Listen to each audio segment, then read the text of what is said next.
Hello, I'm Mayor Watt. I run ohmTown. That's that site right there. And the daily news show is the culmination of news aggregation over the last 24 hours. I have an aggregator that powers ohmTown.com, and I grab some headlines that I think are interesting or relevant to the last 24 hours, and then I talk about them rather briefly. I have not looked at the material underneath the headline and a small snippet of information. I haven't clicked the link that takes me over to the source. I want to interact with you in the crowd and you who are listening to the podcast and you who are watching it on YouTube, either that day or the next day. And I want you to talk to me about your perception of the news as it's presented and your particular context. And that word right there is something that you'll hear me say quite often. So context is key. Context is fundamental to understanding the reality of whatever the situation is that we're talking about. Without enough information to form the context, as educated as possible, you are reacting from a position that sets the stage for action that isn't necessarily the proper action. So that's why I want to talk more about it. And it's a never ending continuum of not understanding a situation at all the way to fully understanding the situation. And unfortunately, we as people on the outside of the actual various situations we're about to talk about, we don't ever have full information. We have information as it's presented by a particular source, and we have to be cognizant of our internal biases. Also, the influences of society and their bias on our perception of what's going on in the world around us. So I actually call that a contextuum. It's a word that I've made up, obviously. But I think that it's relevant. I think that it's significant enough to understand what that really means. And so that's why I wanted to intro this episode with that idea. I still have 20 episodes, or 20 articles, I should say. I am streaming these seemingly random 20 articles every day or since the beginning of 2022. I look through my news, I grab some interesting headlines, and I talk about them. But from that point on, I want interaction. So I ask you, if you are in chat, then let me know that you are interested in this stuff and tell me your thoughts as I'm presenting the news. And then over in YouTube and in Twitter and in the Twitch after the fact, and on ohmTown. Obviously, ohmTown itself, you can log in, become a citizen. You can react to it. You can vote articles up, vote them down, post GIFs as responses. It's tied into Giphy. If you scroll down here, I've attached us to Giphy. It's at the bottom left corner. You can't see my cursor, unfortunately. But at any rate, there's a lot here. Every time you click on, or I should say about 99% of the time now, I'm doing some changes in the back end of ohmTown. I'm trying to optimize because I'm getting some duplicates like you see here, because I'm doing other things on the back end. It's impacting performance. But the aggregator reaches out to various news sites and then categorizes them into these 6 categories right here, right? So create, news, education, entertainment, social, and technology. But under that are 50 channels that I want to bring to Twitch. They add to our understanding of the various situations of either the tech or the society or the business at hand, whatever it is.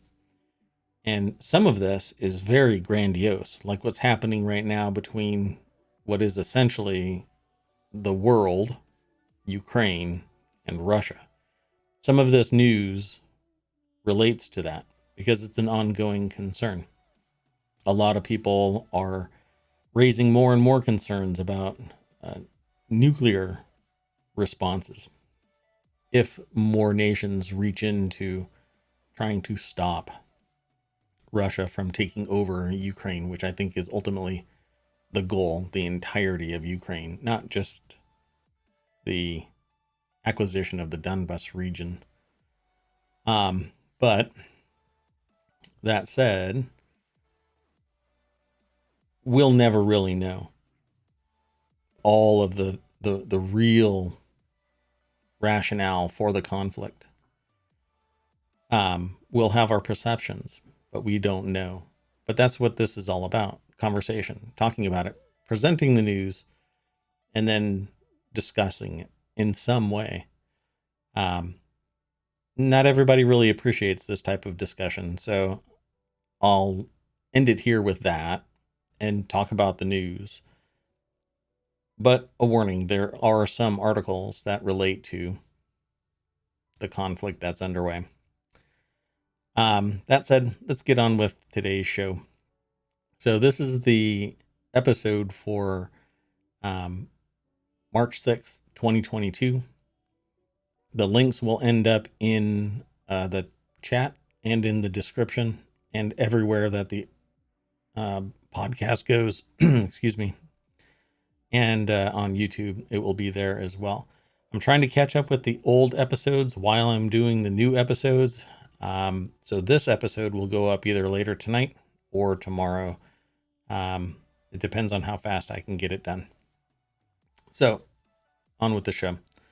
This first article is in the Continuity Report. It is a channel that I hope to bring that talks about movies, TV shows, pretty much anything where you would have a quote unquote continuity report that tells you where a set is built, how it is built, where everything is, where everybody stands. I think it's a fun concept. I'm not sure if everybody will appreciate it, but I think it's a fun idea. That said, let's go here. So Robert Pattinson's The Batman opens to $120 million at international box office, nears $250 million globally. And the little snippet that my aggregator grabs is towered over international box office charts, collecting 120 million from 74 open overseas markets after debuting to 128.5 million in North America. The Warner Brothers comic book adventure has generated we'll round up 250 million globally to date. So the article says it's a strong start since the movie, which clocks in at they use the phrase butt-numbing 3 hours, cost 200 million, I'm sure. So let's click this link. Take us over to variety.com. This article is written by Rebecca Rubin. I have not watched this. And I'm sure that it has that gritty world building of the Batman.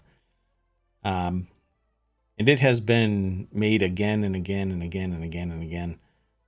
So I'm really curious if this one will have legs.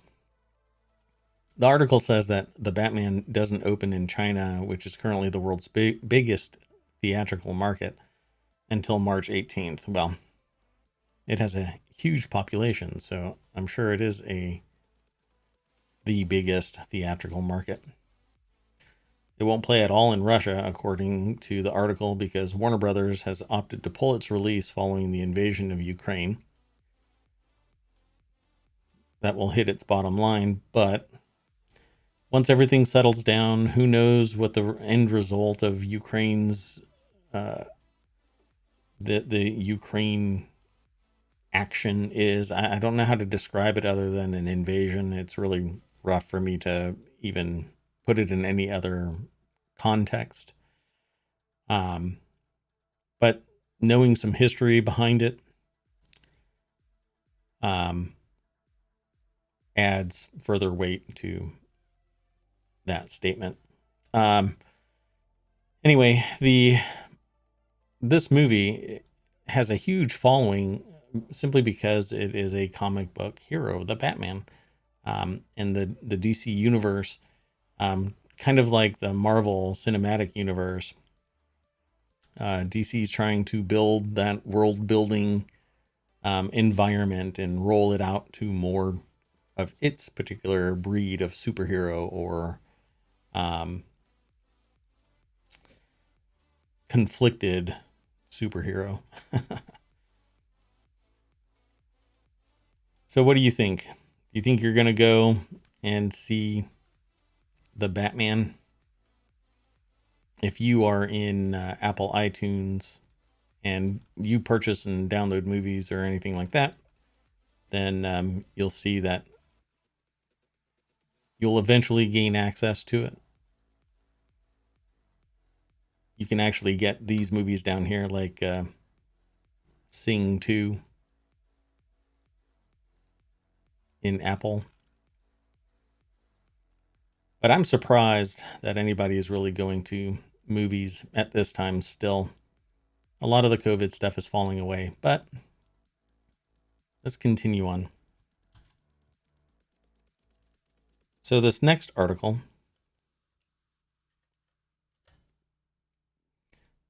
let me fix something real quick. I'm sorry. I try not to troubleshoot problems. Oh. So that link is going to be bad. Let me fix it real quick.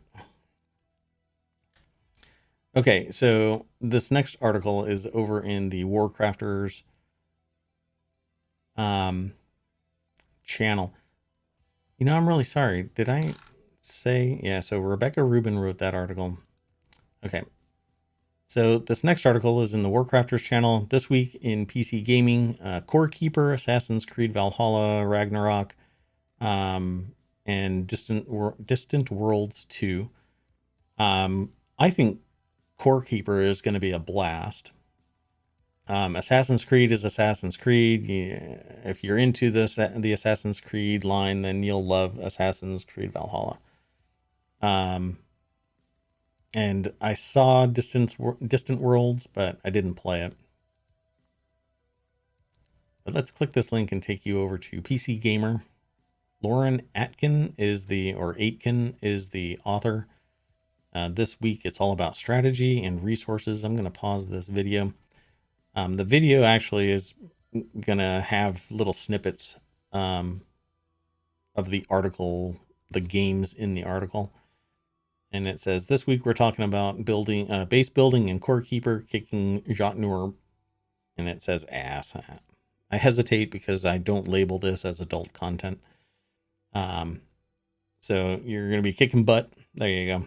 In Assassin's Creed Valhalla Ragnarok and building a new space civilization in Distant Worlds 2. So what you're going to end up doing is, I want to encourage you to go over to pcgamer.com and click on, or follow my link and go through ohmTown over to PC Gamer and watch that video, because that's really where the information is going to be. I have it. There we go. So, and then you can come back and you can talk to me. Core Keeper is this fun game where you were adventurers and you ended up going through a portal and you end up in this little space here. Let me close that. And so you can't really see my cursor, but if you're looking at the screen, and again, if you're listening to the podcast, basically it's an isometric view of a dungeon, and you have to mine and craft and build stuff to survive in there and then get out. And it's early access on Steam, and it's called Core Keeper. I think you'll dig it. The other two are kind of bigger products that you'll be able to see if you go over to Steam as well. Distant Worlds 2 and Assassin's Creed Valhalla Ragnarok. The next article is over in Smack Talk. And this is about the upcoming presentation from Apple. New Mac Mini and display in 2022, Mac Pro and iMac Pro coming in 2023. Says Ming Chi Kuo. And so Ming Chi Kuo actually is an analyst who has a history of getting things right, predicting, and in my estimation, doesn't go completely off the rails in terms of what might be expected, right? So it kind of reins it in from what some might predict. So it says Apple's desktop lineup for 2022 may only consist of an updated Mac Mini accompanied by a new display, with rumored Mac Pro and iMac Pro thought to launch in 2023 instead. We never really know what Apple is going to launch, though, so we could be surprised. I'm sure that the stock is already trading up on the rumors and then will sell on the facts, but we will see. And if the analyst is correct, let's see here. It says in the article, it probably won't include any high performance Macs. So let's click this article. It's an article written by Malcolm Owen for Apple Insider and has a render of what might be a modified, updated Mac Mini. After the initial release of the Mac Mini, every render is basically the silver slab of aluminum. I wouldn't be surprised if Apple has reduced the size of the Mac Minis even more. One of the things that I would love, though, is internal removable storage, large storage like an SSD or an insertable M.2 or series of them. That would be wonderful. And then I can just roll my own. And I charge more for the core. That's fine with me. Just charge more for the base device and let me add my own M.2s to it. But I know that it's all about that marginal profit between one type and another, and hard mounting it means that I have to purchase the storage at the time and then use an external device. So we'll see what really shakes out. The event, I think, is on the 8th, and we will see what exactly shakes out from it. I'll be watching if I'm not in a meeting. It is the way it is. So there's going to be people streaming it, I'm sure, on Twitch. We'll see if I end up watching that or just watching it on a tiny little screen in the middle of a meeting. We'll see. But let's keep on going. This next article is from the Word in Tech channel. And there we go. TikTok temporarily bans new video creation in Russia. This article comes from The Verge. And it says here, TikTok is suspending new video uploads and live streams on its app in Russia, citing the country's newly passed quote-unquote fake news law as the reason for the change. And if you hadn't heard, then yeah, there is now a fake news law, where people are being charged and or arrested. According to some report, there's been 10,000 people arrested for protesting.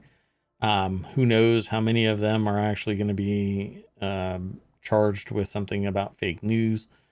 It seems rather absurd to arrest somebody about that unless it's something that is harming people in a way where lives are at stake. I don't think lives are at stake for a TikTok video. But we'll end up having, or I should say they will have to investigate that, and I'm sure it'll all come out just fine. I have no idea if it'll come out just fine because I'm not in Russia, and if yeah, if the people don't start doing something about it, talking about it, like I said in other episodes, abuse happens in the dark.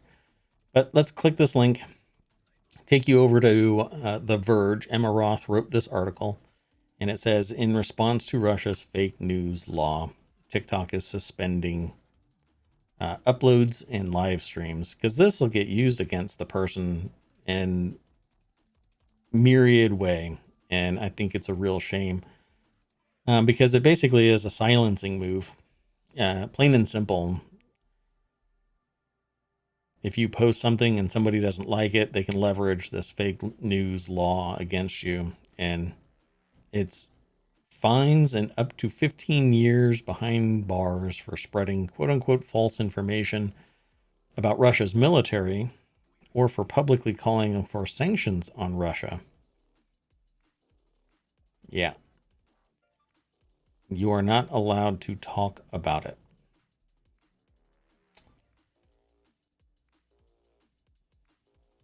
Okay, I just have to move on. Happy to talk about it if you are interested in talking about it more. There's a lot more on that continuum of context that I'm talking about. The next article is in the Mobile Channel. America is finally cleaning up its abandoned leaking oil wells. Bill Swan bought his family's cattle farm in the mountains of West Virginia a decade and a half ago with little thought for the 2 gas wells drilled on the property, but then they started leaking oil into his fields and sickening his cows. Let's click this link. It takes us over to phys.org. And Chris Stein wrote this article. And again, it's titled, America is finally cleaning up its abandoned leaking oil wells. And it has a picture of rusty old pipes. Might be functionally just fine until it breaks down. And it shows some leaking oil in a pool under those leaking pipes. Which, this stuff is in the ground already, but it's deep. And it's not inside aquifers, and it's not on the surface being washed away by rain. And animals aren't getting into it when it's buried. Well, once it comes out to the surface, it does all kinds of environmental damage, and it's not easy to get rid of in any way, shape, or form. You literally can't. You have to process it into non-existence. And even then, there's waste byproducts that aren't consumed. But it says, after taking the operator to court, Swan was successful in plugging one well, but the company has since disappeared, leaving him to contend with the small-scale environmental disaster that's a symptom of the larger problem of orphaned oil wells across the United States. And this has always been a problem. Companies that do things like this, typically they make their profits. The individuals who run the companies reap the rewards. And then when the company folds, those people go somewhere else and do the same job somewhere else. Yet, I know people who have like a African gray parrot, I think it is, where they live for 60 years plus, and they've created wills that forward money so that the person that takes care of this African gray bird is well kept. Yet there isn't anything mandated, really. If a company folds, quote unquote folds, all of its assets either get acquired or abandoned, and you end up with stuff like this. And it's disastrous to the environment. So really, it's a phrase that I've said to other people, and it's, wealth without value is worthless. But if you're rich, you don't say that phrase. If you're sociopathic, you don't say that phrase. You embrace your billions and forget everybody else. It just doesn't matter because you've got your billions, and you can just squirrel yourself away from any type of offending thought. But what really needs to take place is every company must have money stored away to clean up the things of the machines of profit when they are no longer being managed, being babysat. They will need to still be sealed up, closed off, prevented from doing damage to the world after the company closes. But again, this is a societal issue. And I really don't like it when people only refer to the company. It's the people that drive the company. And it's the people that need to be addressed, not the company. The company is just this paper entity. How anybody can frame it as being a living, conscious, whatever, and still, it's really about this perception that it's an ongoing entity, an ongoing concern. It is, but it's quasi. You can't jail a corporation. You can fine it, but the people that are driving the company, those are the people that need to be held accountable, not the company. Then things would change. Because this right here is exactly the embodiment of what I'm saying. The company disappeared, but the people still exist.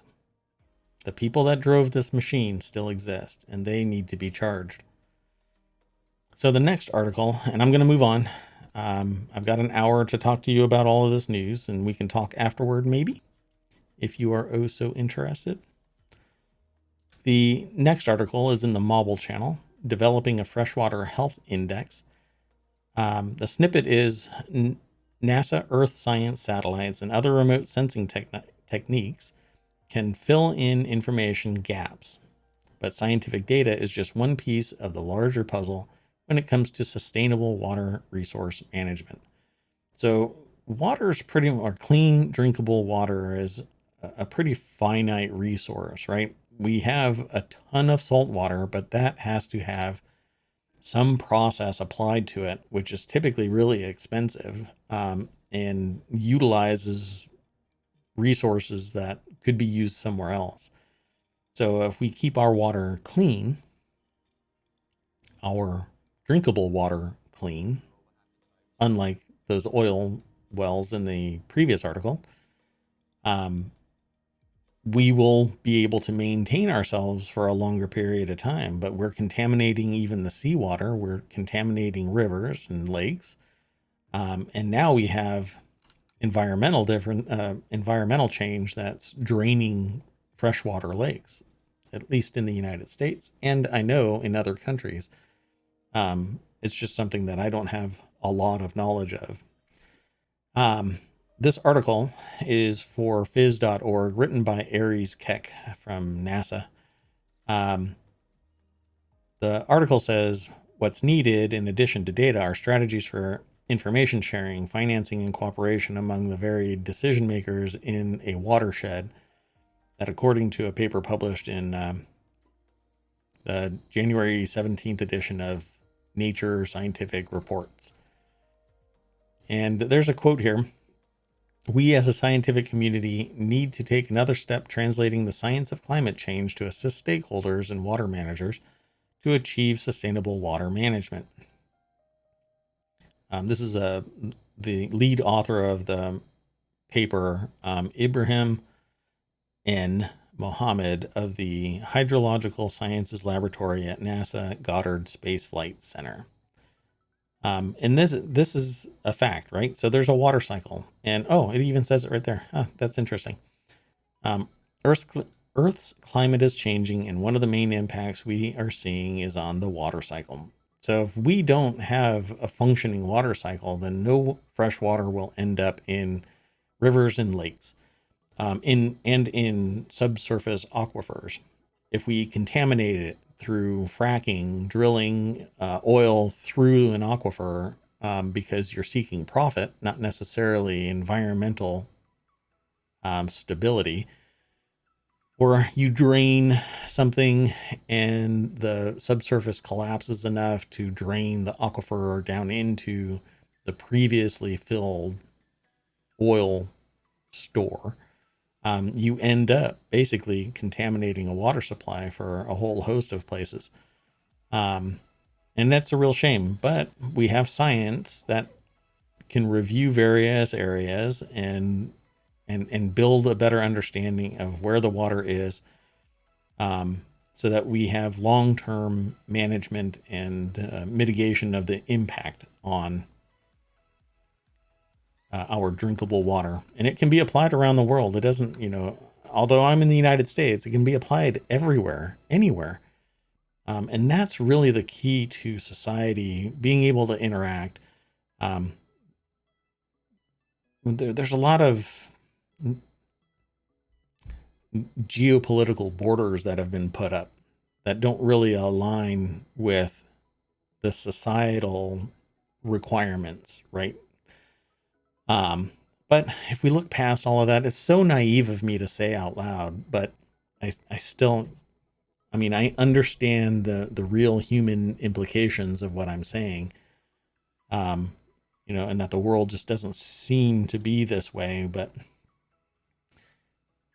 we're fighting over things that technology can resolve, yet we don't leverage the technology effectively enough because profit seeking means somebody has to suffer,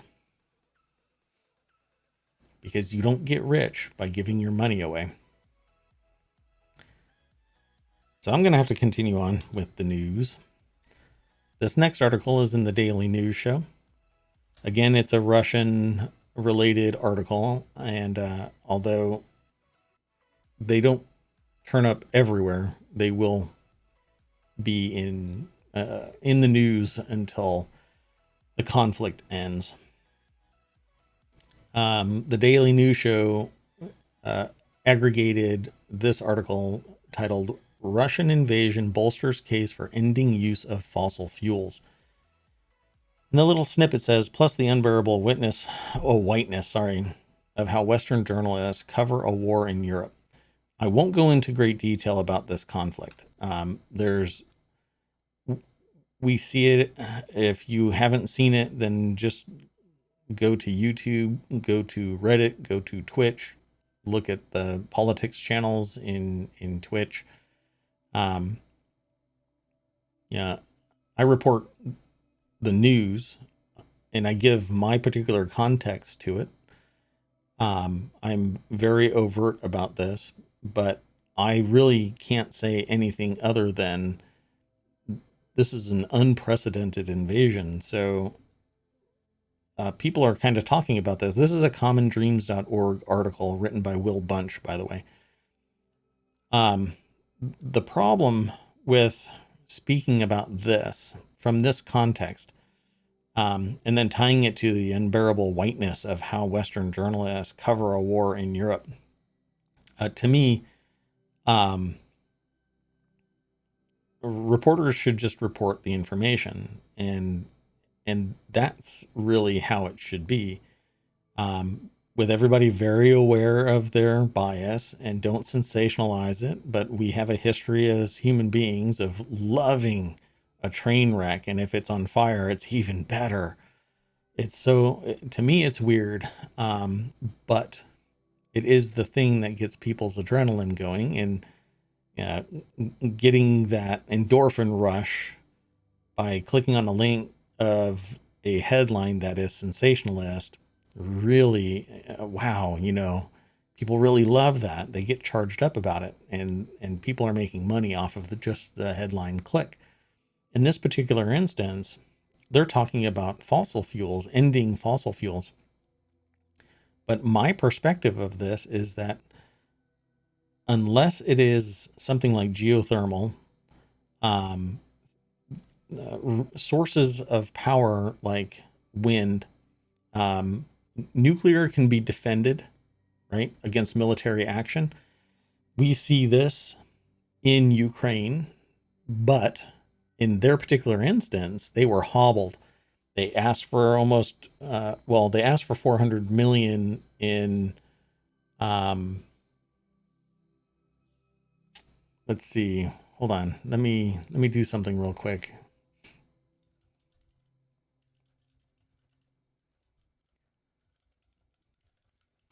Sorry. Sorry for the dead air. I'm trying to.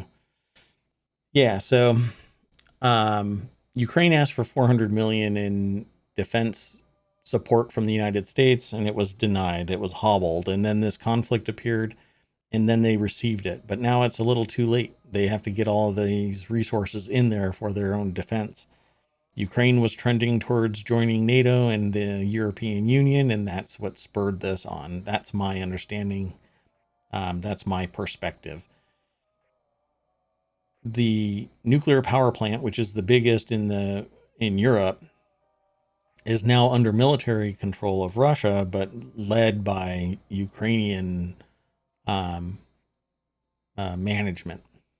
Okay, so they're keeping it safe from going full Chernobyl.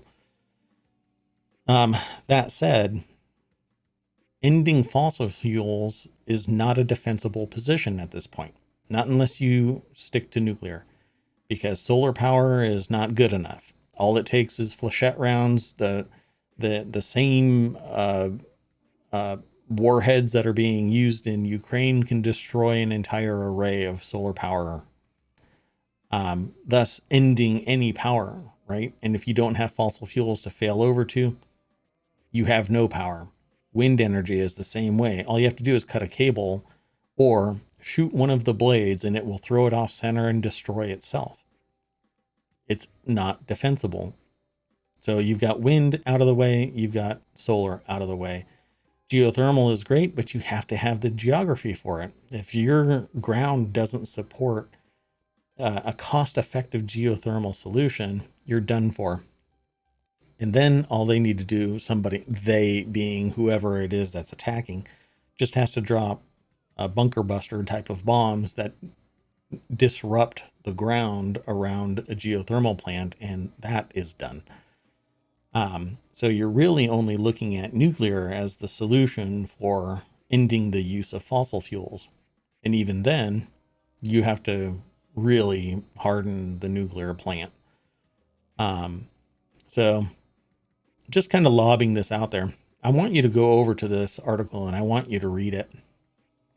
But it says the world's top experts convened by the United Nations to study the effects of greenhouse gas emissions by humans. The Intergovernmental Panel on Climate Change, or IPCC, said that the dreaded effects such as deadly droughts and floods and rapidly rising sea levels are already here and likely to become worse than earlier predicted.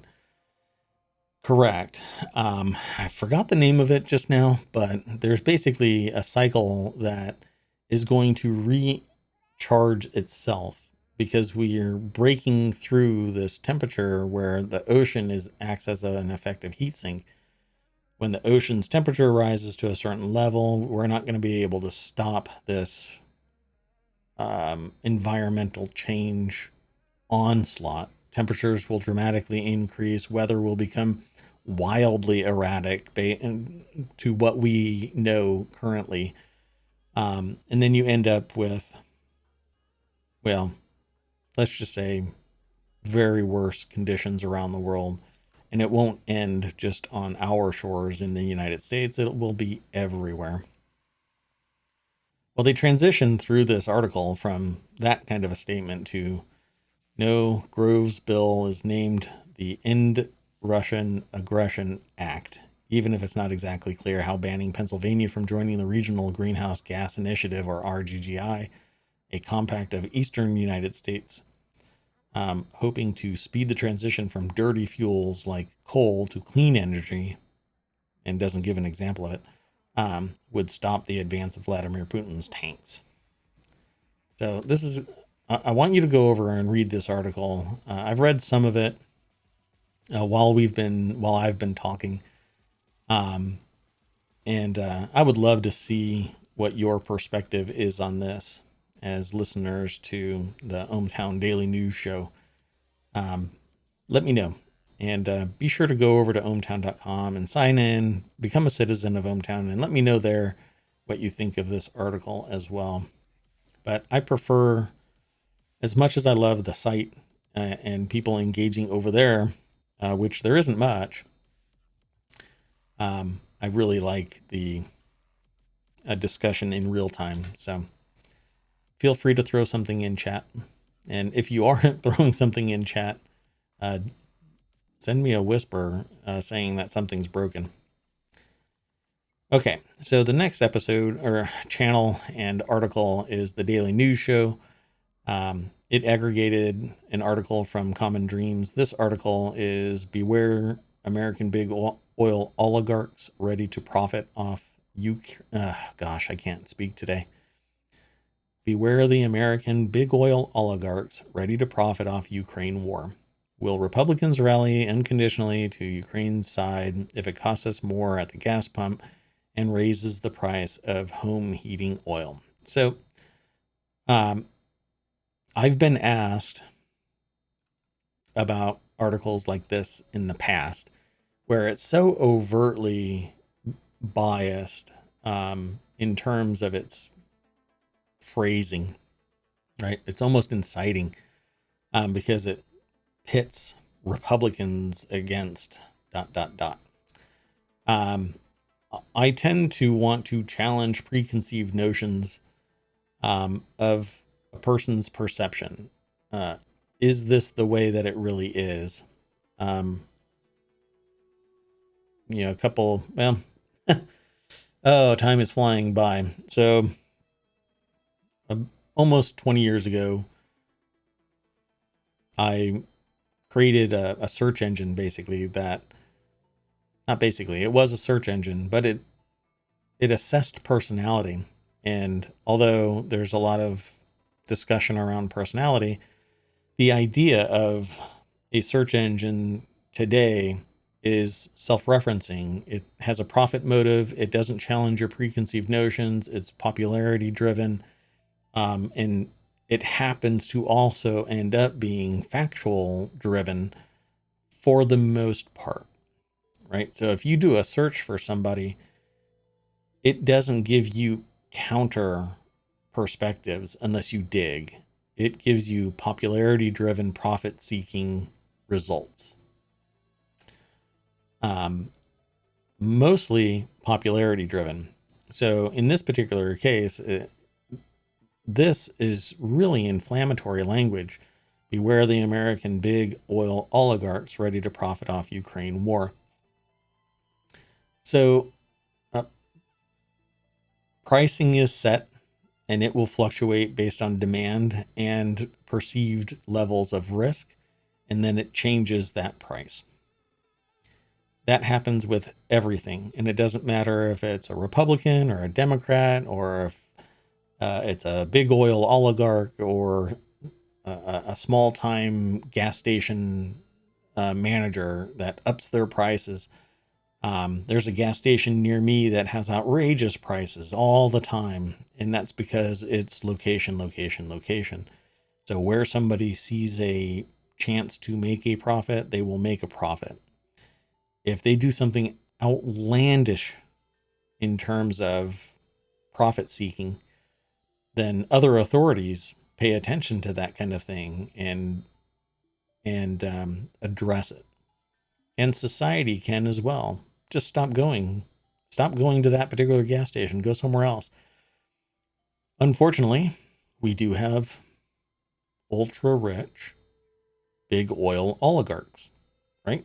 People that are never going to feel the impact of $4 or $5, $6 gas, never going to feel the impact of inflation, except as a perception of a percentage point or two that might impact, if distributed across their entire portfolio, it might become the embodiment of 0.000 of a percentage point impact on their bottom line. But it's going to crush people that don't have the means to weather inflation. So this is pointing it at petrobillionaire oligarchs. But really, it's society. All of society needs to say that this is just enough. We have anti-work talking about workers being treated differently.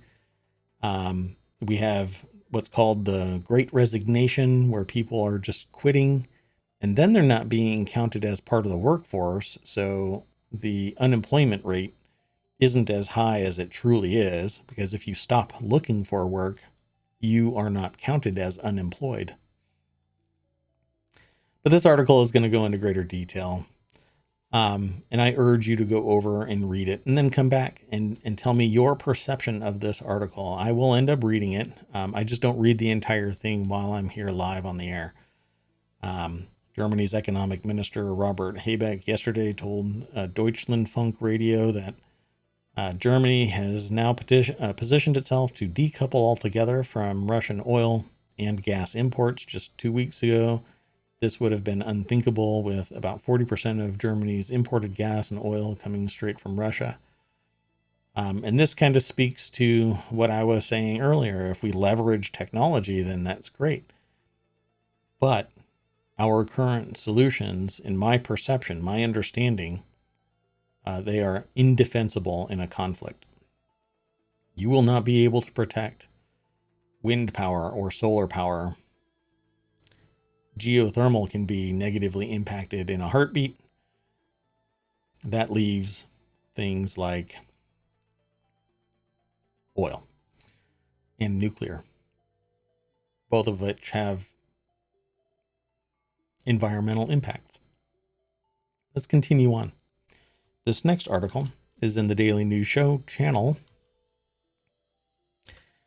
And this comes up periodically in my discussions in terms of disclosure. So it says disgraceful. This is the article's title, disgraceful. Supreme Court sides with hiding CIA torture. And a quote that the snippet, or a quote that the aggregator grabbed was basically, the Supreme Court has allowed the CIA to decide what can be said in court about the torture of prisoners in CIA black sites. So let's click this link. It takes us again over to Common Dreams. And again, this article, not again, but this article was written by Jessica Corbett for commondreams.org. And it says, human rights advocates on Thursday sharply condemned the Supreme Court's decision that the U.S. government can block the testimony of 2 former CIA contractors for a Polish criminal investigation into the torture of a Guantanamo Bay detainee. So, considered a black site, we will never have public discussions about black sites. It just won't happen. Regardless of somebody's desire, it's much like infrastructure breaches. Unless somebody third party comes out and just wallops us with a wall of information, right? Exfiltrates a ton of data and just drops it onto the net, and it can be verified that it's legitimate. We will never know what happens in a black site. We will never know the full extent of security breaches in the United States. We will never know the full extent of the impact of foreign manipulation on our elections. We will never know the full extent of things that might hamper the stability of the government. And that is because the government in the United States can never fail. It cannot stop. There's these little freezes in government, but the core functioning of the government has remained since its inception. It has not paid its bill until an extension came, but people still got paid. And things kind of froze in place, but the core of it has maintained itself.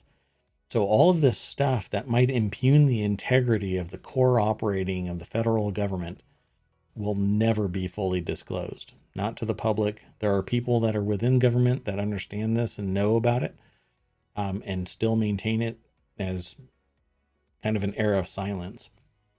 Like for me, I think that the software that drives voting machines should be publicly audited, not private corporations auditing it, but the public should be able to audit it, because more eyes on it will find more problems that can be patched, and then the integrity of the vote will be stronger, right? As long as you trust that the software wasn't changed between the public audit and its deployment. But you have to have trust. And if you can have trust in one thing, then you can have trust in this. And I trust in our government. There's too many moving pieces that would have to be conspiratorial, entirely conspiratorial, for us to basically allow historical abuses to continue. There's just too many checks and balances, too many voices. The internet is way too powerful to, I guess, end up in silence when there is some abuse going on. Somebody always talks. And that's why I have a problem with that Russian thing about fake news. It's not fake news. It's public disclosure of an event that's going on. And until you investigate it, and you investigate it with transparency, it's not fake news. It is at face value what it is. Then you investigate it and find out if it is or not. And that takes time. Well, there's another article that this will pop up in, but we will never know about this. So this next article, and this is actually, it has really good timing that these two articles are butted up against each other, and that sociological statement that I was making. This here is akin to the fake news, put you in jail Russian law. Okay. Florida students stage walkouts over Don't Say Gay bill. So this Don't Say Gay bill basically says that you're not allowed to talk about being gay, right? It says thousands of students across the state are refusing to watch their classmates or themselves be erased by the legislature. They're demanding an end to Don't Say Gay. So let's click this link. It takes us over to Common Dreams. And so it says here, coined the Don't Say Gay bill by critics, the Parental Rights and Education Bill, HB 1557, and its companion SB 1834 would prohibit teachers from discussing sexual orientation and gender identity in primary grades or at any level in a manner that is not age appropriate a term that remains undefined. So not age appropriate is really about context, right? So if a child is asking about sexual orientation and gender identity, they could be nearly any age. And educators provide a holistic response, right?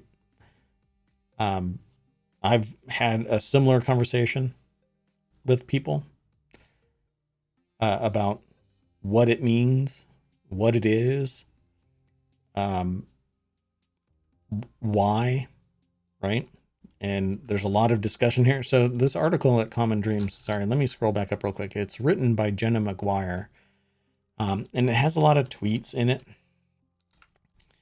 And it says both bills have been advanced by the state's GOP-controlled Senate Education Committee and House Education and Employment Committee, and are endorsed by far-right Republican Governor Ron DeSantis.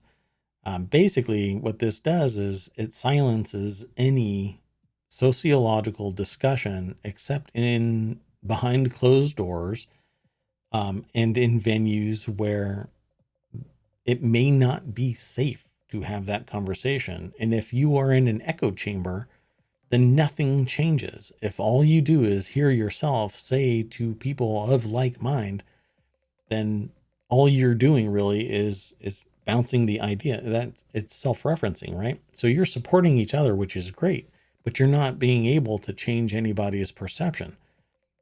You know, it doesn't matter your gender or sexual orientation. You are a human being and you should be treated as a human being, regardless of who you love and what you do behind closed doors or walking down the street. You're not harming anybody. So what is the purpose of this? And talking about it in a classroom tends to be safe in the classroom. What people do outside of the classroom is an extension of the sociological experiment of being a human being in society. If you walk out of the classroom and some I'll just say some person harasses you, we have laws that stop a person from abusing you. Bills like this don't do anything except harm the person that wants to communicate, ask questions, get answers. Well, they're going to have to go to somebody that may, quote unquote, have their best interests. Whereas educators, in my opinion, tend to just state the facts as they know it. Because without stating the facts as they know it, and they're supposed to be subject matter experts, and you can't just say, oh, I'm a subject matter expert in this tiny little sliver of things. You know, if you're an educator, you have a broad swath of understanding of things. You've spent your life educating yourself so that you can teach others in a non-harmful way, non-oppressive way, non-manipulative way. This is state-driven oppression. And it stops educators from talking about something that students want to talk about. But I'm not in Florida, and that is the fundamental context here. Society in Florida is going to have to change the dynamic. Otherwise, it will just keep on referencing itself in the echo chamber of its own politics. So let's continue on. I'm going to have to kind of disarm the mood here. This next article is in Band to Bezel. It's just a show about watches, tech, like a smartwatch, but these are actually not necessarily smartwatches. So I love tech. I love watches. I watch a YouTube channel that tears them apart and rebuilds them and makes them better. Because the person either gets them sent to him by random people for repair, or he purchases them off of eBay.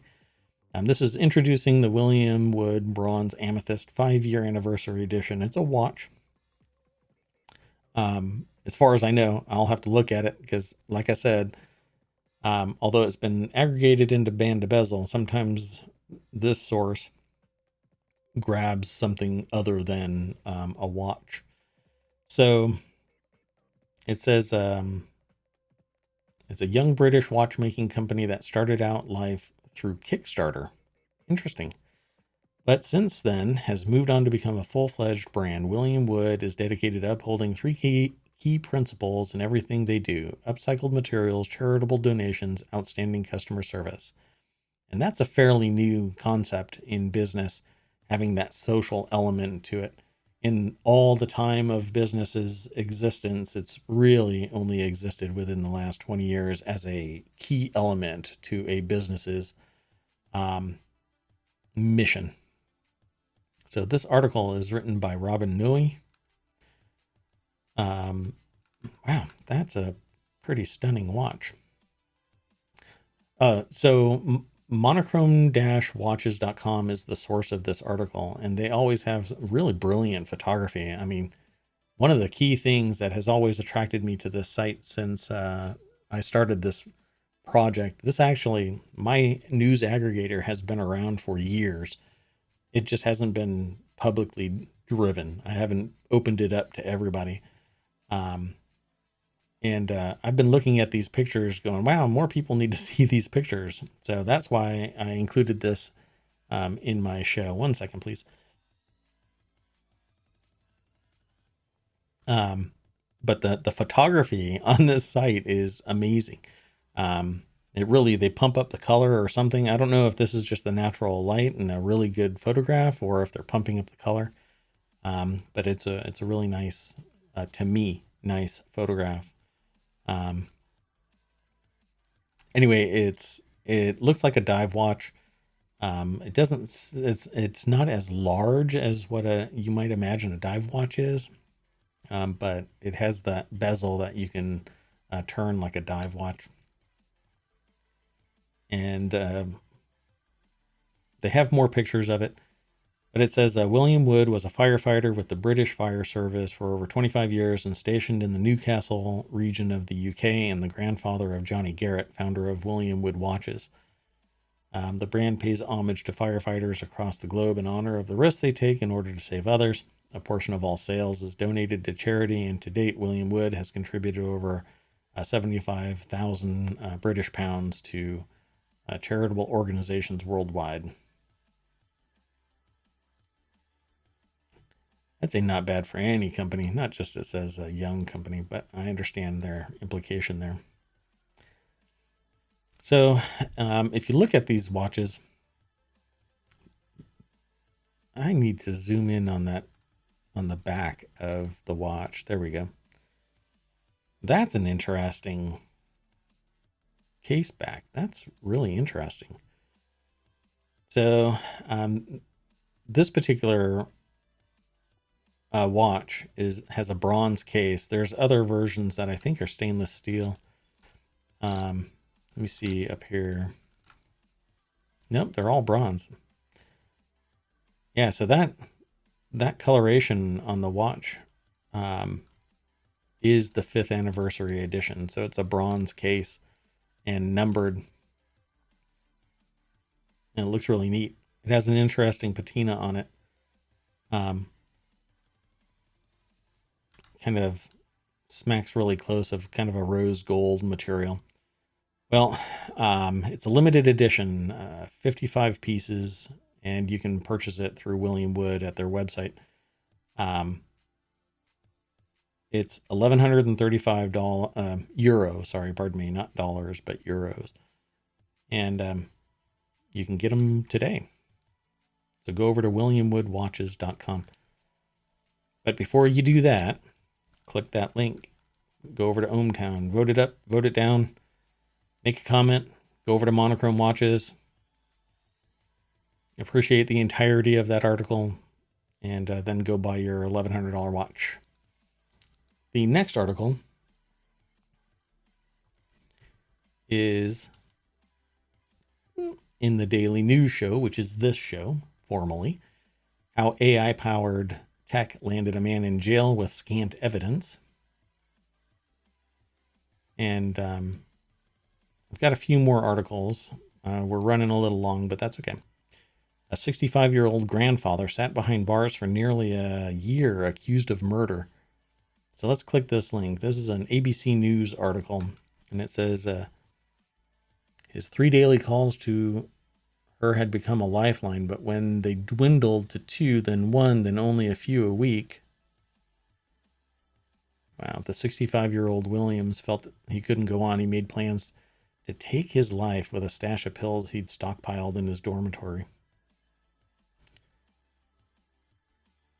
So he was in Cook County Jail. He sat behind bars for nearly a year before a judge dismissed the case against him last month at the request of prosecutors who had said they had insufficient evidence. It took a year. Williams' experience highlights the real-world impact of society's growing reliance on algorithms to help make consequential decisions about many aspects of public life. This, again, I see the value in tech. I see the value in using algorithms to make decisions. They're called expert systems. The problem here is that they are only as good as the people that program them, and humans are fallible. And that's why things like this need to be publicly addressed. People need to look at the source code of any social impact system. if it is going to impact society, like put people in jail, then the source code of that algorithm needs to be reviewed. Everything that links to that decision needs to be publicly reviewed because there is bias in the system. If the source code is fallible and determines that somebody committed a crime and that person did not commit the crime, but the software says it is, and there is a history of that software being quote unquote successful, that source code needs to be audited publicly. It cannot be a closed source solution.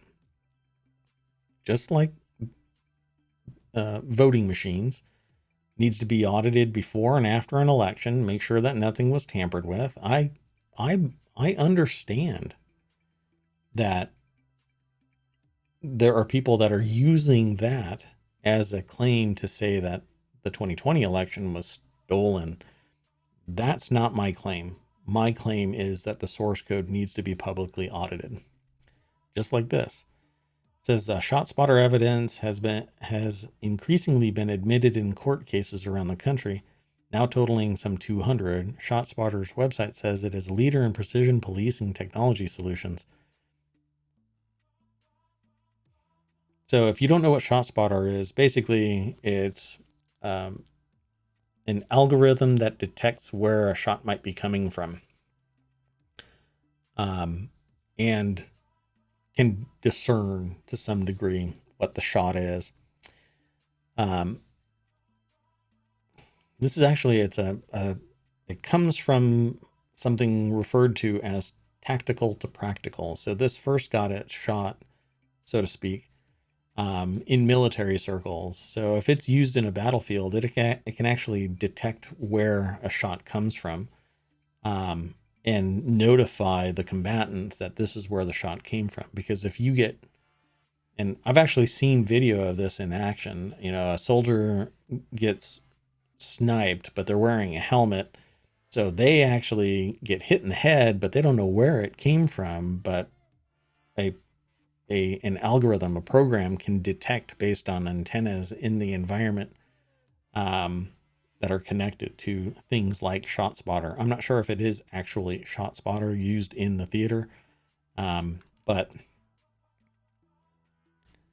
I mean, I completely understand it's about triangulation and whatnot, but pinning it on a human being using that type of technology, the source code must be made public for people to audit, and give it, and not just a few auditors. That's my problem.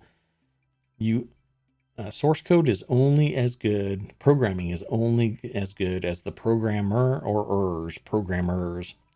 Anyway, this article is for ABC News. I didn't say it at the beginning of the article. I'm sorry. I got really into this article. But it was written by Garance Burke, Martha Mendoza, Juliet Linderman, and Michael Tarm for Associated Press. I didn't read a lot of the article publicly. I want you to go over to the ABC News article and review it on your own. The next article is in Warcrafters. We're running really long, I understand. Elden Ring nears 1 million concurrent players on Steam, placing 6th all time. Yesterday and the day before, I've actually watched them getting close to 1 million again. Elden Ring is just taking over Steam on a daily basis. Call of Duty is really the number one that I have seen day after day kind of a thing. But Elden Ring is really just storming the castle, so to speak. And it says if video games have anything like box office charts, it's starting to be concurrent player counts. So Elden Ring is the latest to set records, with the latest From Software release rocketing to more than 950,000 players. I think it was 953 when I last looked. In the second weekend after release, it peaked at 953,426 concurrent players, according to. Okay, so that said, this game is just amazing. But I've only watched it. I tried to play it, but it didn't work out for me. So this article is over at PC Gamer, written by Jonathan Bolding. Has an interesting picture of a Elden Ring character. The character creation for Elden Ring, for me, could be better. More options, and I would love for it to be easily playable with WASD and a mouse or trackball. I use a trackball. I don't use a mouse. So yes, I'm biased towards that trackball. I really want trackball controls for stuff. It's sometimes I'm making it sound like it's fundamentally different from a mouse, but it's not. But my mouse in particular has certain buttons. My trackball has certain buttons, and sometimes they don't map the same way that a mouse does for whatever reason, and I have to remap.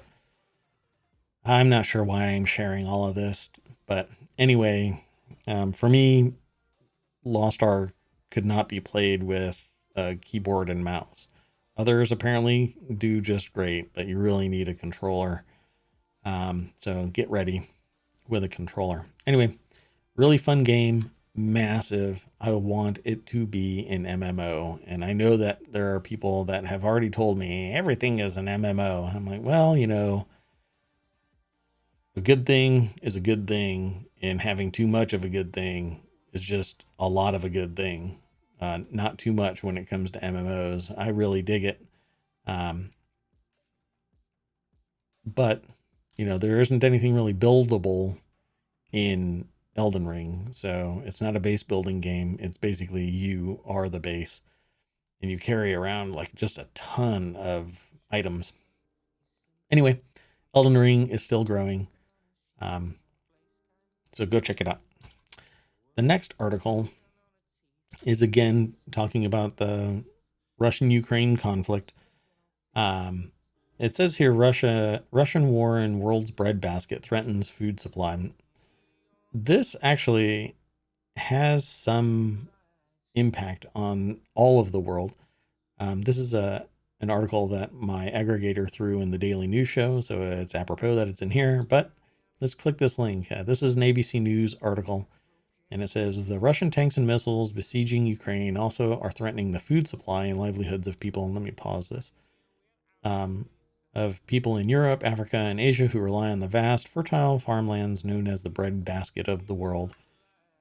This article is written by Joseph Wilson, Sami Magdi, Aya Batrawi, and Chinedu Asadu. I may be pronouncing Aya's last name incorrectly, so correct me if I'm wrong. It was written for Associated Press. I won't go into great detail of this article. You can go over to ABC News or click the link that's in the chat. But it says here, while there have not yet been global disruptions to wheat supplies, prices have surged 55% since the week before the invasion amid concerns about what could happen next. So to me, that is profit seeking. This is predatory pricing. Is it about supply and demand? Yeah. Has the supply and demand changed? Not really. People are going to be snapping up food. Yes. But one way or another, the conflict is going to end and production is going to continue. There are other sources. To me, it just seems like it's grabbing profit while you can, but it just seems unconscionable that this conflict is going to be impacting for a long term, because what's going to end up happening is, regardless, the machines that make, and by that I mean even the human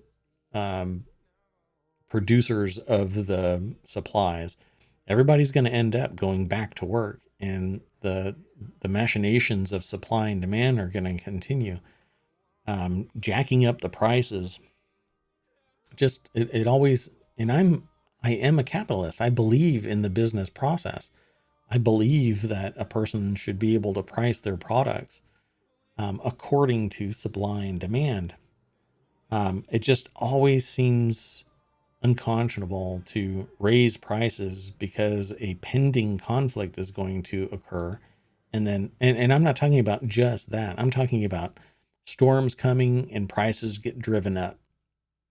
It isn't, it, the product was priced at a certain point, and then suddenly it gets driven up because of a spike in supply and demand, but not really supply and demand, because all of the items that are on the shelves were already put there, right? So their price didn't change. It's just that people are coming to buy it. Why isn't it staying the same price?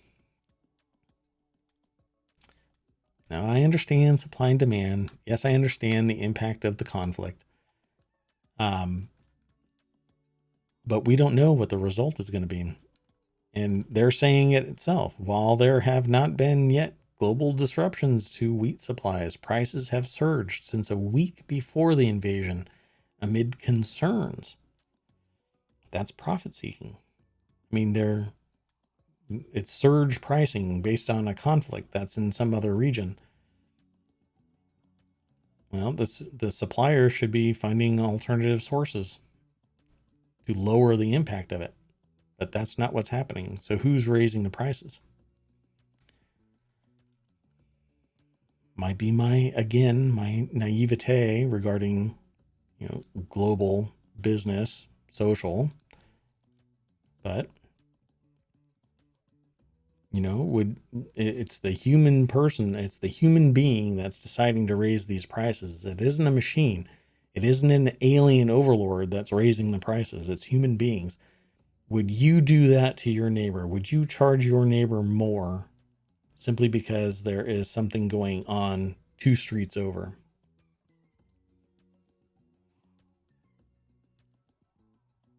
Yeah. If we end up being sociopathic, if we end up being tribal, if we end up in a dystopian world where, you have to, trade in water. That's just some random thought. But anyway, the next article is over in the Smack Talk channel, talking about Mac again. iPhone SE, iPad Air, MacBook Air, and more. What to expect at the spring event from Apple. That's going to be on March 8th, right there. We're going to get more hardware. Malcolm Owen wrote this article for Apple Insider. Says Apple typically holds some form of special event in the spring as the first event of its kind for the year, while fall's event typically features the flagship iPhone line and the mid-year WWDC. It's a worldwide developers conference, focuses on Apple's operating system and software. The early event can end up covering many different areas of Apple's hardware empire. That's a succinct description of what the spring event is, and basically Apple events. But they're talking about iPhone SE, iPad Air, and the Mac Mini. And I think the Mac Mini is the thing that I am looking most forward to. If they pump up USB-C, I may swap out the way that I do things here and use the Mac Mini as a streaming computer instead of what I currently do. And I'll be able to game on a PC and then shovel everything through the Mac Mini. But we will see. It's a different engine. I'd have to do things differently. That said, bring on a smaller, more powerful Mac Mini and do it every year at least, because I want more and more power in a smaller and smaller footprint. And then there's the MacBook Air. Not so sure about colors being hard coded into the MacBook device itself, but keep on evolving it. I love the thicker, sharp edged MacBook Air. That's what I've got sitting over here as well. And I dig its power. I dig its capabilities. And I love being able to take it for long trips and not have to worry about power, at least for the particular use case I'm talking about. And definitely not running multiple virtual machines and doing big data manipulations or anything like that. It can do that, but it will drain the battery. Not particularly fast, but everything, the more it does, the shorter the battery life. Anyway, 13-inch MacBook Pro is going to be possibly discussed. Apple external monitor, possibly discussed. Yeah, that's going to be a tough one. Their monitors are typically premium and very expensive. Yet, some people will ultimately buy them, of course. But I've got multiple monitors here, and if this thing comes out the way that I think it'll be priced at, you're looking at like $10,000 worth of monitors for a significant streaming setup. Okay, well, anyway, go over to Apple Insider and read this article from, I think it was Malcolm Owen. Yeah. So this next article, I've only got 2 left.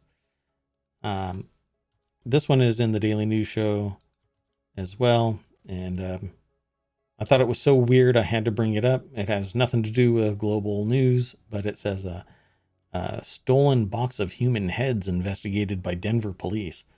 And yes, it says a box of human heads was stolen from a freight company this week. Yeah. How many people heard about this? Even in Denver, did you hear about this? It's an article from the Associated Press on ABC News. Police in Denver are investigating after a box of human heads was stolen from a freight company's truck this week. The box was being transported for medical research purposes, police said in an email. I wonder how that conversation went.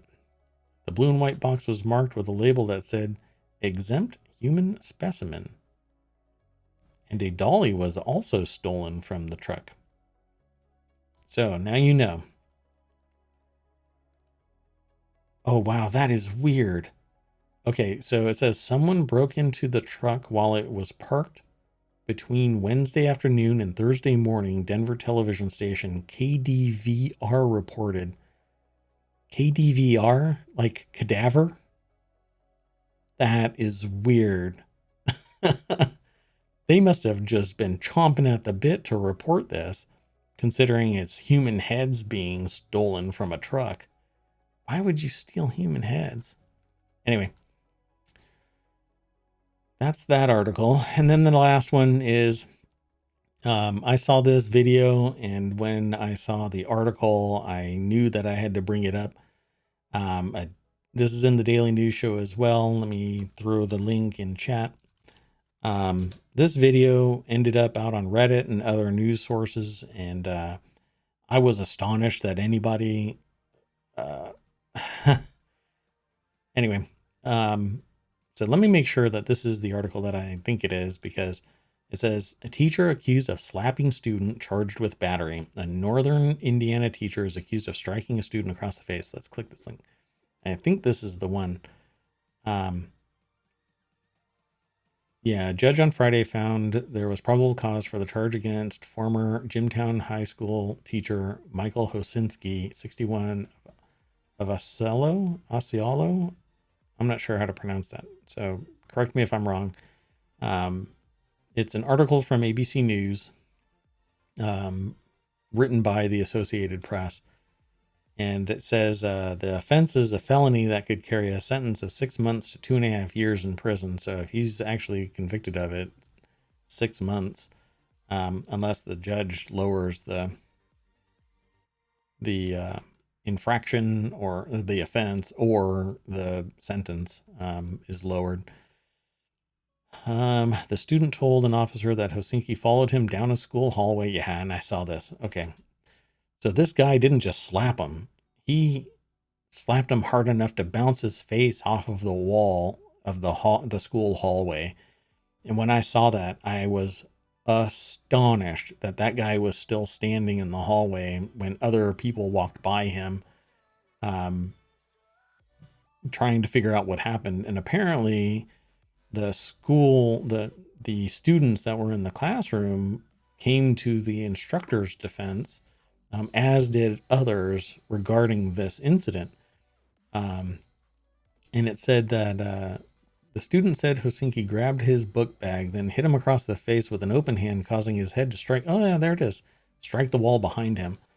The boy told the officer the impact caused him throbbing pain in his head with a bloody nose and a lip. Yeah, I saw that, and I can imagine. I saw the force of that strike, and that was amazing. Um, so let's see. The community. See, I don't know. There's nothing that really talks about in this article that talks about what went down. There might be comments in here, but I'm not really fond of posting comment or displaying comments in the stream, because sometimes they're a little bit off the rails. So it says the board on Monday granted Helsinki's request for an immediate retirement. The teacher had previously planned to retire at the end of the school year. Well, if you're going to go out with a bang, you end up in jail, I suppose.